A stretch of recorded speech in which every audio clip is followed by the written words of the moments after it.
Iya, selamat sore. Puji Tuhan hari ini kita kembali berjumpa di konten kita. Sudah lama konten kita ini vakum dan hari ini kita memulai lagi. Kita berada di Jagung Bakar 31. Ya, Jagung Bakar 31 adalah konten podcast yang dibuat oleh Jemaat Bokaraeng, Gereja Toraja Jemaat Bokaraeng yang mengundang beberapa tokoh-tokoh baik itu gereja, politik dan sebagainya wawancara dengan kita di sini. Puji Tuhan hari ini bersama saya di sini hadir sangat terhormat Ketua Umum Badan Pekerja Sinode Gereja Toraja, Pak Pendeta Alfred Anggui. Beliau adalah Ketua Umum Badan Pekerja Sinode Gereja Toraja sekarang. Jadi selamat sore Pak Pendeta. Selamat sore. Ya, kami sangat berbangga pada saat ini beliau bisa hadir menyempatkan waktu di sini. Begitu sibuknya padatnya waktu beliau sehingga dia bisa menyempatkan sedikit waktunya untuk bersama-sama kita berbincang di acara ini. Pak Pendeta, hari ini ya kami sangat istilahnya surprise sekali Pak Pendeta bisa hadir di sini. Saya lagi jadi kayak gugup ini melihat Pak. Jadi ada bisa mampir di podcast kami. Mungkin bisa cerita sedikit Pak Pendeta mengenai kira-kira sejarah hidup lah dulu. Mengenai kira-kira sampai sekarang ini Pak Pendeta di sebagai Ketua Umum Gereja Toraja. Oke, terima kasih Pak Andi Richard, teman-teman sekalian. Bersyukur saya juga senang ada di sini di Jagung Bakar 31 nih ya. Ada beberapa agenda ke Makassar, pelayanan kemarin juga beberapa agenda rapat, pertemuan dengan cukup banyak pihak terkait. Dan juga besok masih ada agenda pelayanan Pasca Subuh di Jemaat Bukit Tamananrea. Dan bersyukur waktu dihubungi mau hadir di sini, saya pikir ini kesempatan yang baik. Boleh hadir bertemu dengan teman-teman di Jagung Bakar 31 di sini, sekaligus juga mungkin sharing tentang beberapa hal. Nah, jadi sedikit biodata, saya lahir 46 tahun yang lalu, tahun 76. 46 Pak. Nah, baru 46. Masih muda. Dan lahir di Makassar, di Rumah Sakit Elim kita tuh yang di Sungai Sadang. Rumah Sakit Elim. Garis sengaja saya sebut tuh biar kita fokus perhatian. Rumah Sakit Elim Makassar. Nah, jadi lahir tahun 76 di situ, sempat sekolah di sini di ujung Pandang gitu ya, di Latimojong. SMP, SD, SMP ya? Saya sampai SD aja situ. SD. Ya, waktu itu orang tua masih Pendeta Anggui senior, masih rektor di SD Tintim Makassar. Kemudian saya tahun 8 berapa itu kelas 4 SD itu pindah ke Toraja. Sampai selesai SMA di sana. Nah, kemudian lanjut kuliah di STT Intim dan kemudian waktu itu selesai S1 itu langsung S2 waktu itu. Selesai 99 langsung lanjut S2 di Jogja Duta Wacana, setelah itu baru masuk proponen. Nah, tahun 2003 saya diurapi jadi 2002 saya mulai proponen, 2003 diurapi jadi seorang pendeta Gereja Toraja dan pelayanan pertama di Jemaat Ebenezer Bekasi. Waktu itu kemudian setelah itu saya lanjut studi S3 doktoral di STT Jakarta. Setelah itu masuk ke Kelapa Gading, Jemaat Kota Kelapa Gading. Setelah itu 2016 ya. Jadi saya masuk ke Kelapa Gading itu 2012 ya. Saya selesai S3 itu 2011 ya. 2011 ya? 2011. Umur berapa itu Pak Pendeta? 2011 umur berapa ya? 35 kalau nggak salah. 35 sudah doktor. Iya waktu itu ya. 2011. Iya. Pokoknya 2011 salah selesai. Karena saya masuk di Kelapa Gading itu udah selesai. Udah. Nah, udah selesai. Saya masuk Kelapa Gading itu Maret kalau nggak salah, Maret 2012. Betul. 2012. Kemudian saya melayani sampai 2016. Belum selesai periodenya tapi terpilih di sidang Sinode Am di Makale waktu itu. Iya, sebagai ketua satu. Nah, jadi ya sudah di situ sejak itu mulai di Sinode. Di Sinode 2016 sampai 2021 dan kemarin sidang Sinode Am 25 terpilih sebagai ketua umum Sinode Gereja Toraja. Nah, itu sedikit lah. Luar biasa ya. Jadi Pak Pendeta memang istilahnya umur 35 tahun sudah doktor, habis itu melayani dan juga terpilih di usia muda sebagai ketua umum Badan Pekerja Sinode Gereja Toraja. Yang saya lebih tertarik Pak Pendeta, waktu Pak Pendeta di ketua 1 Badan Pekerja Sinode itu ada gerakan pelayanan PI gitu. Itu yang lebih digenjot oleh Pak Pendeta pada saat itu. Kira-kira apa yang memotivasi Pak Pendeta bahwa ini harus kita lebih kembangkan ke depan? Oh ya. Nah, terima kasih Pak Andi Richard. Jadi PI kan sebenarnya kalau dari segi normatif kita, rumusan-rumusan keputusan kita, PI itu betul-betul hakikat gereja. Artinya kalau gereja nggak bikin PI itu dipertanyakan tuh dia gereja apa bukan gitu. Nah itu, jadi memang itu hakikat kerjaan kita yang paling utama sebenarnya itu PI. Bahkan seluruhnya tadi di acara PKB saya katakan seluruh kegiatan kita sebenarnya pendidikan, kesehatan itu dalam perspektif PI sebenarnya. Jadi dalam kerangka berpikir pekebaran Injil. Jadi itu yang membuat kita kemudian memang sangat mendorong program-program pemberitaan Injil itu betul-betul secara masif gitu ya, melibatkan banyak orang ke berbagai daerah. Sebab itu yang kita sadari sebagai inilah sebenarnya hakikat gereja yang sesungguhnya. Jadi sekali lagi PI itu hakikat gereja yang memang sudah sepatutnya kita kerjakan dengan seoptimal mungkin. Terus ini Pak Pendeta, kemarin yang boleh dibilang Gereja Toraja cukup berhasil menyiasati pelayanan itu terutama di masa pandemi. Oh ya. Jadi bagaimana ya seperti sekarang ini kayak multimedia tumbuh di gereja-gereja, itu terus terang saya boleh katakan itu berawal dari BPS sendiri yang lebih mendorong setiap gereja itu. Itu bagaimana ceritanya dulu itu Pak Pendeta? Ya, jadi gini, sebenarnya nanti Pak Seko banyak cerita itu sebenarnya. Jadi seingat saya lihat hari ini menurut saya Gereja Toraja tidak tertinggal. Dia malah sedikit di depan gitu ya. Iya, iya. Soal pelayanan digital di era digital. Sebenarnya TS Channel itu kita tuh arahnya lain sebenarnya. Sebenarnya andai kata sebelum COVID ya, kita itu tadinya mau buat studio awal-awal studio dan kemudian cerita besarnya itu mau bikin TV sebenarnya. TV ya. Jadi itu cita-cita besar sebenarnya waktu itu. Kita mulai siapkan studio, mulai anak main musik dan segala macam dan tapi kemudian pandemi datang. Dan saya ingat saya terakhir pimpin ibadah minggu itu ini 2000 berapa itu COVID waktu itu 2021 kan 2020 ya. 2020 saya ingat ibadah terakhir saya pimpin itu hari Minggu, orang masih kumpul onsite itu di Jakarta 15 Maret. Itu saya ingat persis itu. 15 Maret 2020 nanti cek deh 15 Maret 2020 ya. Iya 15 Maret 2020. Nah, kita sudah mulai live itu 22 Maret loh. Jadi betul-betul minggu pertama orang tidak onsite, TS Channel tuh udah mengudara. itu betul-betul kita itu saya ingat itu karena memang perangkat itu udah siap. Memang sudah siap perangkat waktu itu bukan baru mau cari-cari kamera, memang sudah siap perangkat. Karena lagi-lagi kita memang sedang berpikir memang untuk pelayanan era digital. Jadi sebelum pandemi itu memang sudah banyak persiapan ke arah tersebut. Nah, hari ini betul-betul kita syukuri, saya pikir cukup banyak gereja. Saya atau di Makassar ini, saya nggak tahu ya, banyak sekali yang punya, atau rata-rata mungkin ya. Sebagian besar punya layanan multimedia. Nah, saya udah bicara sama teman-teman di TS Channel, Pak Sekum dan semua teman-teman yang lain. Saya bilang oke, kita syukur kita lalui ini dan saya pikir ke depan kita perlu memikirkan bersama bentuk sinergitas semua jemaat dalam pelayanan, gitu ya. Nah, jadi saya sih usul waktu itu mungkin nanti ada satu waktu teman-teman jemaat-jemaat yang sudah punya layanan multimedia kita duduk sama-sama dan kemudian masing-masing memikirkan satu konten yang bisa kita produksi gitu. Kan kesulitan hari itu konten kreatornya. Konten kreator, betul.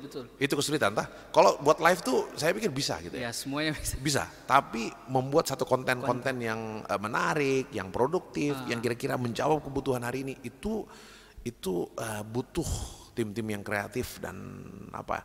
Nah, mimpi saya sebenarnya kita besarkan TS Channel itu tapi isi TS Channel itu adalah konten dari seluruh jemaat. Iya. Nah, jadi misalnya kayak di Jagung Bakar 31. Iya, iya. Nah, kami tanggung jawablah satu konten gitu loh. Nah, entah apa. Tapi kira-kira Jagung Bakar 3, misalnya nih Jagung Bakar 31 akan menelisik seluruh kehidupan kota Makassar nih misalnya. Iya, iya. Mulai dari segi apa aja ya. Jadi Iya. coba bayangkan itu. Nah, kayak jemaat Rantai Pau dia sudah rutin dengan Lentera Malam misalnya. Iya, Lentera Malam. Lentera Malam kan. Atau nanti jemaat mana apa gitu loh. Jemaat mana Iya. apa. Kita akhirnya kaya sekali dengan hal-hal seperti itu. Iya, saya pikir juga kemarin sebenarnya pandemi ini ya salah satu yang buat kita lebih memutar otak dan gereja-gereja lebih kreatif untuk Betul, menyiasati. lebih kreatif.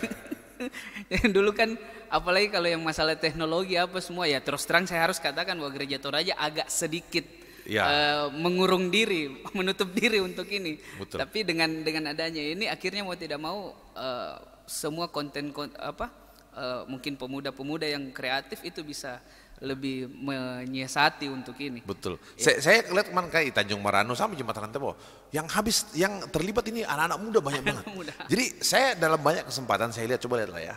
Ini betul-betul hal yang luar biasa.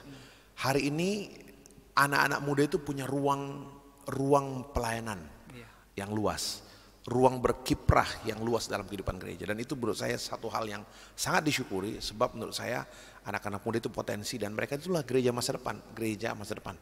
Ya. Jadi kalau hari ini mereka aktif, puji Tuhan gitu. Haleluya. Terus ya saya nyinggung mungkin sedikit mengenai program Gereja Toraja ke depan. Dalam periode Pak Pendeta ini kira-kira arahnya itu akan lebih kemana? Jadi arah pelayanannya itu akan lebih kemana? Mungkin dalam konteks yang seperti kemarin, apakah waktu Pak Pendeta Ketua 1, apakah dia lebih banyak ke PI kah atau lebih ke bagaimana mengenai menjawab apalagi di era digital kita sekarang ini yang terus terang saya harus katakan Pak Pendeta, sekarang kita kan onsite, sudah banyak onsite gitu. Tapi ya boleh dibilang nggak tahu apakah ini apakah karena pandemi atau karena digital atau apa. Jadi banyak yang lebih menggampangkan bahwa ya sudah kita gereja online saja gitu. Apakah strategi pelayanan itu akan mengarah ke situ lagi atau akan di-combine atau bagaimana mungkin ke depannya Pak Pendeta? Oke, soal pelayanan digital, kalau di kesepakatan kita memang rumusan-rumusan yang kita pegang, surat-surat edaran yang kita keluarkan,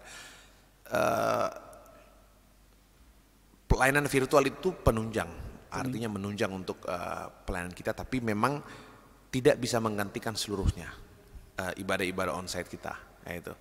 Nah itu, jadi itu saya pikir itu kita tempatkan semua pada porsinya. Nah, khusus untuk pelayanan digital, kalau lihat garis besar program pengembangan Gereja Toraja ke depan, sudah ada tema, visi kita ke depan sudah ada.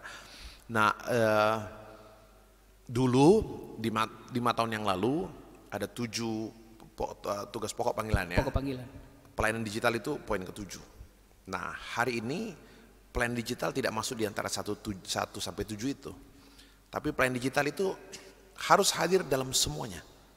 Nah, gitu. Jadi dia bukan lagi digital. Jadi hari ini kita bicara PI digital. Hari ini kita bicara pendidikan, juga harus digital, teknologi informasi. Jadi semua ekonomi pun hari ini coba bayangkan, Gojek, GoFood, tidak ada lagi pembayaran tunai. Tidak ada. Jadi tol saja menolak. Nah, jadi itu. Jadi kemarin itu soal, kalau saya bicara soal soal teknologi informasi, pengembangan teknologi informasi, dulu 5 tahun lalu 7 tugas panggilan gereja teknologi informasi itu 1 dawar 7 gitu, dari 1-7. Sekarang dia tidak masuk di antara 7, tidak 1 di antara 7, tapi sebab dia masuk untuk semua. Jadi kalau hari ini kita bicara PI digital.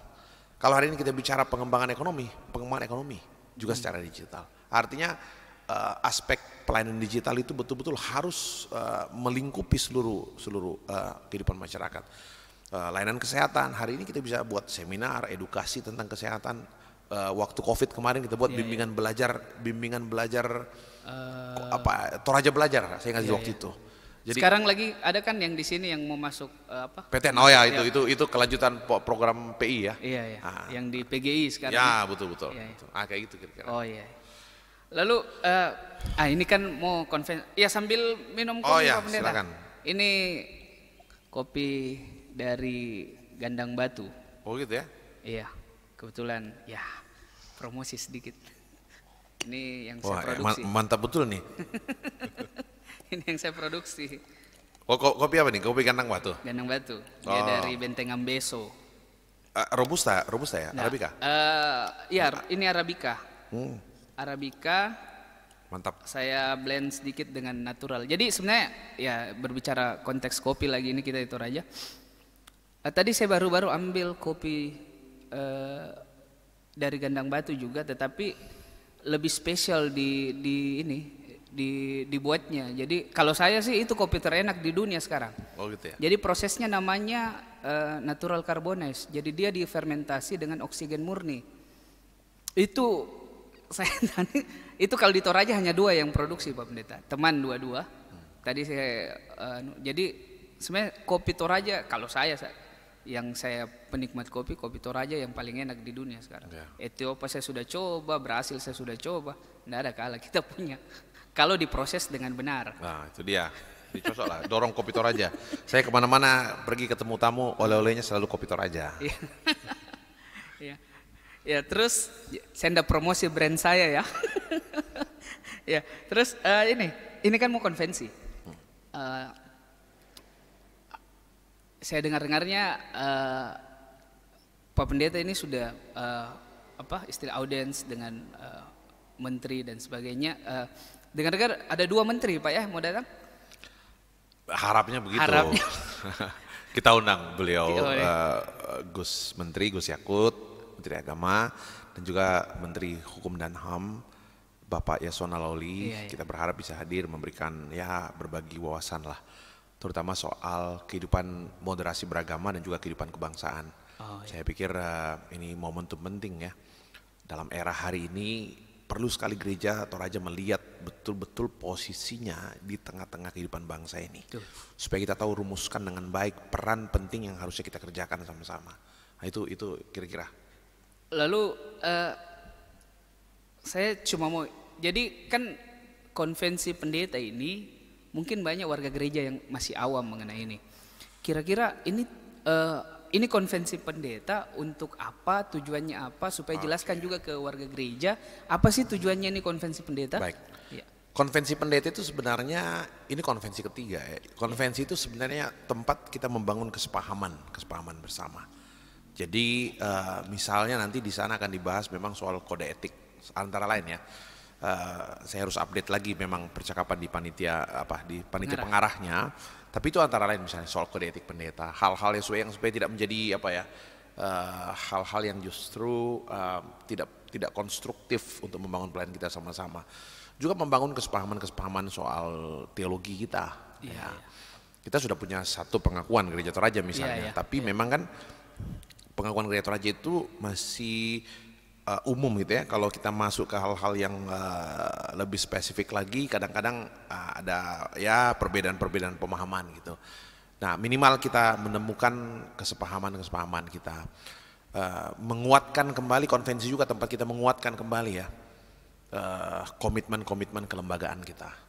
Ya. Ya. Jadi jadi betul-betul konvensi ini kalau saya harus tempatkan di dalam visi gereja Toraja 5 tahun ke depan, visinya kan gereja Toraja satu dalam pelayanan bersama. Satu dalam pelayanan bersama. Ah itu, jadi betul-betul kan kita mau ini bergerak sama-sama ke depannya. Semua potensi itu terfokus ke semua komponen bisa bersinergi, saling mensupport satu dengan yang lain sehingga betul-betul bisa menghasilkan hal-hal yang baik untuk kehidupan ke depan. Nah itu kira-kira. Iya. Terus pasti ada beberapa hal yang akan dibahas nanti. Tapi isu strategis untuk konvensi kali ini itu apa Pak Pendeta? Jadi lebih akan membicarakan lebih banyak mengenai apa, dan konsep isu kebangsaannya juga nanti seperti apa? Oh ya, jadi ini kan konvensi yang harusnya terlaksana tahun lalu ya, sebelum sinode ya. Pasti perkembangan yang terjadi akhir-akhir ini pasti akan ikut mewarnai. Satu tadi itu soal kode etik pendeta, tapi yang juga penting memang soal kehidupan moderasi beragama hari ini. Moderasi Nah, beragama. moderasi beragama itu sebabnya saya pikir ide teman-teman panitia untuk kemudian melaksanakan ini misalnya di asrama haji, ya, itu kan kita harapkan ya betul-betul memberi pesan kuat untuk kehidupan beragama yang penuh dengan semangat toleransi. Itu yang kita mau sampaikan sebenarnya. Jadi betul-betul Gereja Toraja hari ini diharapkan tidak hanya hadir untuk berpikir untuk diri sendiri, tapi dia hadir dengan satu kesadaran bahwa dia itu satu instrumen yang penting untuk turut menjaga keutuhan NKRI. Nah, itu. Saya udah banyak kesempatan saya cerita hari ini. Gereja Toraja, masyarakat Toraja itu hari ini masyarakat yang banyak sekali berdiaspora di seluruh Indonesia Timur. Banyak sekali sampai pelosok Papua, Timor, NTT, betul-betul ada. Saya juga TS Channel saja tiap minggu itu dari seluruh pelosok dunia. Itu makanya. Jadi betul-betul kita bilang kalau semua warga Toraja sadar dengan panggilan kegerejaan dan juga kebangsaannya, maka kita sangat optimis gitu. Gereja Toraja itu akan jadi instrumen yang sangat penting untuk membangun bangsa ini, menjaga keutuhan NKRI. Nah, menurut saya itu harus dimulai dari para pendeta. Nah, jadi visi kegerejaan dan wawasan kebangsaan itu betul-betul harus menyatu di dalam diri semua pelayan Tuhan. Jadi ketika dia hadir dalam pelayanan-pelayanan di gereja, dia tahu dirinya bukan hanya seorang pendeta yang punya tugas-tugas kegerejaan, tapi juga punya wawasan kebangsaan yang bisa terus berkontribusi memikirkan kehidupan bersama di negeri ini secara lebih baik. Jadi intinya Gereja Toraja tidak hanya memikirkan warga gerejanya saja. Betul sekali. Iya, tetapi lebih juga ikut berpartisipasi membantu warga-warga yang di luar dari Gereja Toraja dan juga yang berbeda agama dengan kita. Betul. Itu kalau lihat program PI di Anbawangan itu dari lintas agama. Iya, lihat tuh, yang Muslim, Katolik, yang di PIW. Iya. Itu lintas agama. Karena selalu kita bilang, makanya kan coba bertambah teguh dalam iman dan pelayanan bagi semua. Itu buat saya itu poin penting. Kalau Om Andi lihat kemarin HUT Gereja Toraja 75, coba lihat materi kegiatannya itu. Seluruhnya kan berbagi. Hanya ada satu selebrasi, tidak ada lomba-lomba, lomba hanya TikTok gitu. Nggak ada yang lomba yang lain, tidak ada lomba. Saya udah bilang 90% kegiatan, 90% dana, 80% ke atas lah penganggaran seluruh terarah pada kegiatan berbagi. Bagi komputer, betulin sekolah, ya, bagi bibit ikan, bantuan untuk anak-anak difabel dan segala macam. Bantuan bibit ikan. Betul. Itu arahnya hari ini. Pendidikan, ekonomi, mereka yang tercecer. Buat saya itu, kalau gereja mau terasa dia berdampak, buat saya hadirlah di tengah-tengah pergumulan orang gitu. Betul. Jangan sampai gereja itu kayak asing dengan pergumulan orang. Orang sibuk mikirin makanan, kita sibuk mikir lomba misalnya. Kan enggak pas gitu.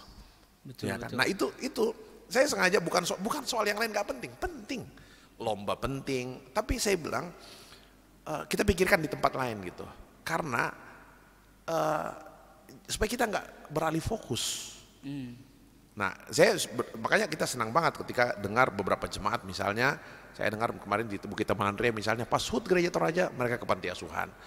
Teman-teman di kelas apa itu ya, mereka bikin HUT Gereja Toraja ke anak difabel gitu. Mereka jadi ingat, kalau HUT Gereja Toraja ternyata kalau Gereja Toraja ulang tahun tidak identik dengan potong kue dan nasi tumpeng, tapi ternyata kalau gereja ulang tahun yang lebih penting adalah berbagi. Gereja hadir untuk dunia ini, ya, berbagi dengan orang di sekeliling kita. Jadi saya kembali ke konvensi lagi Pak Pendeta. Hasil konvensi nanti ini apakah mutlak hanya untuk ke sidang sinode am? Karena kan harusnya begitu kemarin konteksnya, sebelum sidang sinode am konvensi dulu. Jadi hasilnya nanti akan dibahas. Ini setelah konvensi nanti hasilnya bagaimana? Gini. Jadi konvensi ini sebenarnya akan mengikat para pendeta secara moral ya, mengikat kita. Apa yang kita sepakati sama-sama, biarlah kita pegang ini. Gitu. Komitmen bersama, kesepahaman bersama. Nah, itu. Jadi sebenarnya ini lebih apa ya? Bagaimana betul-betul menyatukan para pendeta gereja Toraja untuk betul-betul bergerak dalam satu visi dan arah yang sama. Iya. Nah, itu pendeta macam-macam talenta, macam-macam karakter, macam-macam karunia yang Tuhan berikan. Betul. Tapi meskipun mereka beragam sekali karakter, talenta, karunia, ya kelebihan masing-masing, itu semua bergerak dalam satu visi yang sama. Nah, itu kira-kira. Intinya ini pendeta sudah sepakat, kita nih sudah sepakat semua, pokoknya kan pendeta-pendeta bilang gitu. Kita sudah sepakat nih semua. Jadi ini relnya. Ya, gitu. kira-kira gitu. Ya, gitu dalam mengemban tugas pelayanan. Tugas pelayanan ke depan. Nah, itu. Oke. Terus untuk PI, Pak Pendeta, kira-kira strategi PI di era new normal ini? Dulu kan masif sekali waktu Pak Pendeta ketua 1, saya lihat masif sekali gerakannya. Apakah masih tetap dipertahankan seperti itu atau mencoba kolaborasi dengan beberapa cara? Oh ya, kalau saya pasti akan mengalami perubahan sesuai dengan perkembangan zaman ya. Iya. Pasti akan mengalami perubahan sesuai dengan perkembangan zaman. Tapi yang hari ini menurut saya yang perlu dilakukan adalah memperbanyak ruang-ruang kerjasama, sinergitas dengan semua pihak terkait. Karena ladang pekabaran Injil itu luas sekali. Yang harus dikerjakan itu banyak banget. Iya. Kalau gereja Toraja mau kerja sendiri, yakinlah kita kehabisan energi nanti. Nah, jadi memang membuka ruang kerjasama, dan hari ini itu yang banyak kita kerjakan, kolaborasi dengan semua pihak terkait, betul. Kerjasama dengan semua pihak terkait, agar betul-betul karena dimensi PI itu luas. Sampai kita bicara PI holistik, ya. PI itu holistik itu tadi di acara PKB saya bilang pendidikan di dalam, ekonomi di dalam. Nah, itu kan hampir semua kegiatan-kegiatan PI kita, misalnya di daerah-daerah PI itu kan misalnya kita buat rumah belajar, nah itu kan ekonomi, kita buat misalnya kayak bimbingan belajar tuh, ya kayak gitu. Itu kan program-program Komisi PI sebenarnya. Oh, gitu deh. Ya itu Komisi PI. Yang kayak bimbel kemarin ini PI ya? PI, ini Komisi PI ini. Oh, gitu. Nah, cuma mereka fokus untuk anak-anak dari Seko kalau saya dari daerah marginal. Iya, dari daerah, daerah-daerah. Nanti ya biar ini Om Andi bisa di channel Jagung Bakar 31 ya. Iya. Jadi itu program, ya kita suka, teman-teman bilang ini program emasnya nih katanya. Ya, jadi kalau ada yang mau bantu ini boleh Pak Pendeta ya? Boleh sekali dengan senang hati. Tadi Pendeta Arman itu udah saya tanya gimana, kan mereka harus kesiapin makan ya. Jadi gini, ini dimulai waktu beberapa tahun lalu ya, kita ke Seko. Itu ada Bible Camp ratusan anak remaja. Nah, waktu saya tanya anak SMA-nya yang kelas 2, kelas 3 gitu, mau kuliah kemana nak? Pendeta. Kemana? Kamu kemana? Guru. Yang lain ke pendeta, guru, pendeta, guru, pendeta, guru, pendeta, guru. Saya pikir kenapa cuma pendeta guru gitu. Iya. 1-2 perawat gitu. Kenapa? Ternyata saya pikir ya belum terbuka peluang pemikiran untuk ke tempat lain, karena dipikir bahwa inilah yang paling jelas, kira-kira ada lebih murah biayanya dan segala macam. Padahal kita tahu sebenarnya pemerintah memberi ruang yang luas hari ini untuk bisa sekolah di universitas terbaik dengan bantuan beasiswa pemerintah dengan biaya yang murah gitu ya. Nah, cuma kan mereka perlu ditolong untuk memperoleh akses masuk ke tempat itu. Nah, itu yang kita mulai. Nah, puji Tuhan, awalnya itu angkatan pertama 9 anak tuh mau dimotivasi ikut. Dari 9, 5 yang lolos. Udah puji Tuhan. Tahun lalu 14 anak ikut, 100% lolos gitu ya. Iya. Mereka ada yang untuk kuliah Unsrat, Tadulako, Halu Oleo, kuliah biaya bermasuk mudah, dapat beasiswa dan segala macam. Nah, tahun ini hampir 50 nih. 50 ini ya Pak? Iya. Kita buka agak luas. Iya. Selain dari Seko tuh 30-an kali ikut. Jadi saya senang karena akhirnya termasuk teman-teman dari Katolik Muslim ikut, denominasi gereja yang lain. Saya bilang bukan gereja Toraja saja. Tidak bicara, karena ini pelayanan holistik. Iya. Di foto-fotonya kan ada tuh kelihatan. Jadi itu yang kita lakukan hari ini. Anak dari Seko Rongkong ya. Dan Mielo Mapak itu Simbuang. Mielo ya. Saya pernah ke sana. Yang sangat terpencil kan. Iya. Jadi kita fokus ke situ. Nah, karena asumsi ya kita PI, jadi kan yang lain boleh bikin buat anak di kota oke lah, tapi kita fokus ke anak yang dari daerah terpencil yang mungkin Tadi itu Pak Arman bilang, ini besok mau tryout, ada yang belum pernah sentuh komputer sekalipun, bayangkan lah itu. Nah tapi saya bilang, saya semangat karena apa, tahun lalu 14 anak ada yang belum pernah lihat komputer, lulus masuk PTN. Oh iya. Jadi itu, yang bimbing anak-anak mahasiswa, jadi luar biasa. Nah, itu. Ya luar biasa ya pengalaman. Saya kira ini PI memang yang harus kita dukung ke depan, apalagi mengenai pendidikan. Tapi mungkin ya kalau kayak kalau ini kan lebih ke mungkin Pak Pendeta lebih strateginya lebih ke PTN dulu. Jadi mungkin ke depan juga kalau ada yang sampai S2 atau S3 Ya. itu bisa kita Sangat mungkin. iya. Saya pikir peluang-peluang itu akan terbuka. Karena bagus. saya agak Pak Pendeta, maksudnya saya agak sedikit biasa melihat teman-teman dari Muhammadiyah, dari Nahdlatul Ulama, maksudnya dari seberang gitu. Mereka justru membuka akses-akses untuk S2 atau S3 terhadap kader-kader mereka. Gitu. Betul sekali. Iya, saya sih harap kalaupun nanti UKI Toraja yang notabene Gereja Toraja punya bisa mendorong juga untuk itu, kenapa tidak umpamanya.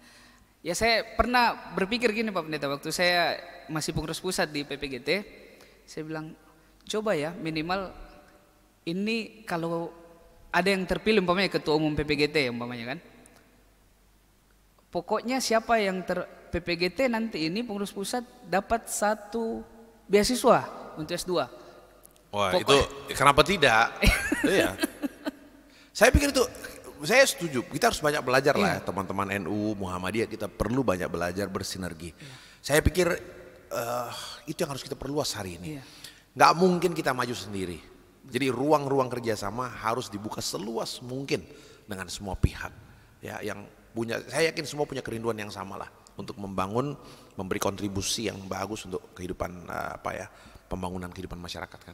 Ya, dulu kan kalau yang saya masih ingat waktu zaman-zamannya senior-senior dulu PPGT, ya mungkin saya tidak tahu apakah dulu kan kalau saya tidak salah ketua umum PPGT itu pasti dapat satu kursi di DPR Toraja dulu kan. itu dulu yang sekarang kan sudah tidak seperti itu. Ya, betul. Tapi ini yang saya bilang kayak dulu kalau saya tidak salah yang pengurus pusat GMKI itu mereka dapat 1 jatah untuk S2. Kenapa tidak mungkin di PPGT juga seperti itu, atau pembimbing sekolah minggunya juga seperti itu, atau ya nanti mungkin di BPS bisa melihat itu. Ya, setuju. Saya pikir perlu itu bagian memotivasi ya. Dapat supaya betul-betul saya pikir sangat patut dipikirkan ya, untuk kemudian bisa mendorong melakukan percepatan saya pikir ya. Nah, jadi hari ini kalau saya memang itu melakukan hal-hal yang percepatan istilah kita, akselerasi lebih bagus untuk kemudian bisa melakukan perubahan-perubahan secara konstruktif ya. Hari ini betul-betul ini sejak kita diutus kemarin 31 Oktober ya, ini baru berapa bulan nih, 1, 2, 3, 4 ya, 5 bulan lah.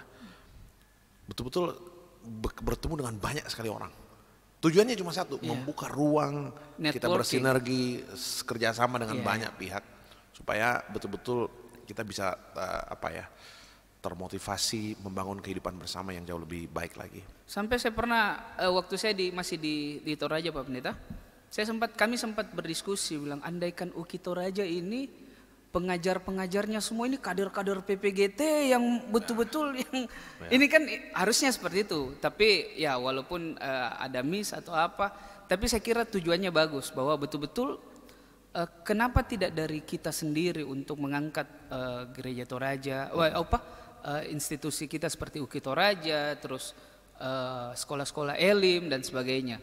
Itu sebenarnya yang kami diskusikan dulu untuk ke depan. Terus mungkin Pak Pendeta terakhir ini mungkin karena Pak Pendeta ini banyak kesibukannya, jadi saya cuma mau minta closing statement Pak Pendeta mengenai isu-isu kebangsaan kita, terutama toleransi beragama yang menurut saya harusnya Gereja Toraja juga bersikap di situ mengenai sikap-sikap intoleran dan terutama toleransi kita beragama di Indonesia ini yang kalau menurut saya ya mungkin agak-agak sedikit sudah ya boleh dibilang agak menurun untuk toleransi kita. Ya, Ya, isu itu kan jadi menghangat hari-hari ini dan itu sebabnya konvensi pendeta mengambil tempat di Makassar. Secara khusus kita berharap di asrama haji, puji Tuhan sih surat izinnya udah keluar gitu. Dan kemarin waktu kami audiensi ke Kementerian Agama, memang luar biasa ya, berita pertemuan kita itu kan dimuat di website Kementerian Agama. Lihat kan beritanya itu. Artinya menurut saya ini kan program yang Bapak Menteri Agama juga usung gitu ya, moderasi beragama. Nah ini yang menurut saya harus kita tanamkan dengan baik.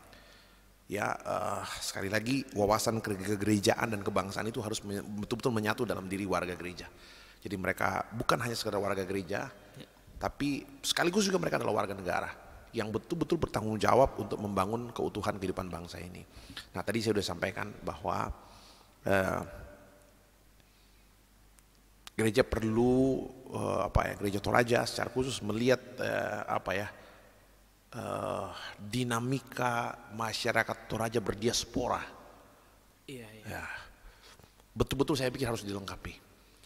Anak-anak kita, warga gereja kita harus disiapkan menjadi kader-kader gereja yang juga punya visi kebangsaan. Hadir dalam kehidupan ekonomi bangsa, hadir dalam kehidupan politik bangsa, dalam dunia-dunia, ya dalam kehidupan masyarakat lah. Semua. Saya pikir kita semua harus dorong untuk ambil peran di sana. Sebab sekali lagi peran warga gereja itu bisa optimal dan sekaligus menjadi peran gereja ketika warganya itu hadir dalam semua ruang lingkup pelayanan di tengah-tengah masyarakat. Tugas gereja adalah menyiapkan sebenarnya, menyiapkan mereka dengan wawasan kebangsaan yang bagus, gitu ya. Nah kita kan rindu ya, dulu gereja ya ada Pak Simatupang, Pak Elemena, ya kan orang-orang betul-betul kita rindu terus hal seperti itu. Mereka tokoh-tokoh gereja yang juga sekaligus tokoh bangsa. Nah itu hari ini apalagi untuk Indonesia Timur saya merasa Gereja Toraja punya peran yang akan sangat penting. Nah itu sekali lagi itu berkali-kali saya sampaikan karena melihat dinamika masyarakat Toraja berdiaspora ke seluruh bagian Indonesia Timur ini, kita kan kaget sampai ke pelosok-pelosok NTT ada gitu, ujung Papua ada orang Toraja, luar biasa gitu loh. Nah itu buat saya ya bayangkanlah kalau mereka hadir di sana dengan semangat kegerejaan yang juga sekaligus semangat kebangsaan, maka mereka akan betul-betul berkontribusi untuk membangun kehidupan bangsa dimanapun mereka ditempatkan.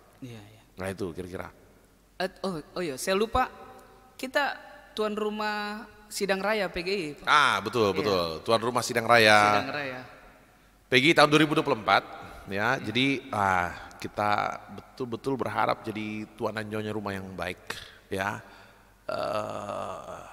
Ini akan jadi momentum yang menurut saya sangat spesial karena kalau mau tunggu bergiliran kita nunggu 400 tahun lagi baru tuan rumah lagi ya. Betul. Nah, jadi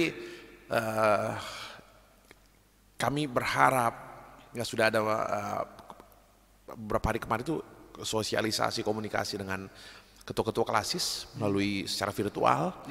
Nanti akan ada persuratan resmi dari Badan Pekerja Sinode Gereja Toraja, tapi kita berharap momentum 2 tahun mendatang ini betul-betul kita siapkan dengan sebaik mungkin. Ya, sebaik mungkin. Hari ini kita terus bekerja menyelesaikan beberapa sarana, ya auditorium Bukit Toraja harus diselesaikan, akan jadi tempat sidang. Dan betul-betul Toraja, pemerintah kedua kabupaten juga betul-betul kita terus komunikasi supaya semakin siap. Agar ketika 4.000, 5.000 orang datang ke Toraja pada waktunya, kalau Toraja ini sudah bagus, maka 5.000 orang yang datang itu akan jadi agen promosi yang bagus. Betul. Jadi kalau orang datang kita belum bagus kan malah jadi nggak bagus ya. Iya, dia cerita pulang dia cerah gitu. Jadi betul harus siapin.